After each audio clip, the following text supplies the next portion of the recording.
To Kochi, types of biryani in Kochi, episode 1.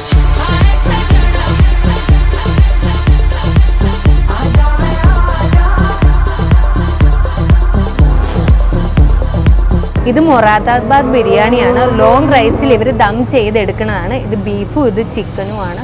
അതിൻ്റെ കൂടെ തന്നെ ബദാം ഷേക്കും ഉണ്ട്. മൊറാദാബാദ് ബിരിയാണി കൊച്ചിയിൽ ഫസ്റ്റ് ടൈമാണ്, വേറെ എവിടെയും ഞാൻ കണ്ടിട്ടില്ല കേട്ടോ. ചട്നിയൊക്കെ കൂട്ടി കഴിക്കുമ്പം എരിവുള്ള ചട്നിയാണ്, അപ്പോൾ നല്ല ടേസ്റ്റ് ഉണ്ട്.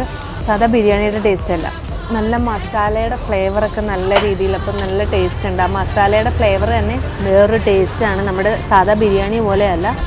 ചിക്കൻ കഴിച്ചു നോക്കട്ടെ. അധികം മസാലയൊന്നും വരുന്നില്ല ഇതിൽ, ചെറിയൊരു വ്യത്യാസം ഉണ്ടെന്ന് തോന്നുന്നു. ബീഫിൻ്റെ ഫ്ലേവർ കുറച്ച് വേറെ, ചിക്കൻ്റെ കുറച്ച് വേറെ, അങ്ങനെയായിട്ട് തോന്നുന്നുണ്ട് എനിക്ക്.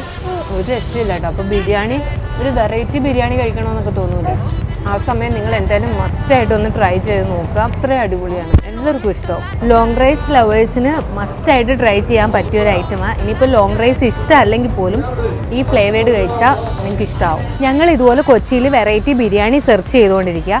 ഇതുപോലത്തെ വെറൈറ്റി ബിരിയാണി നിങ്ങൾക്ക് അറിയാമെങ്കിൽ കമൻറ്റ് ബോക്സിൽ കമൻറ്റ് ചെയ്യുക. താവൂക്ക് ബിരിയാണി, ഇവരുടെ ലൊക്കേഷൻ വരുന്നത് കലൂർ സ്റ്റേഡിയം.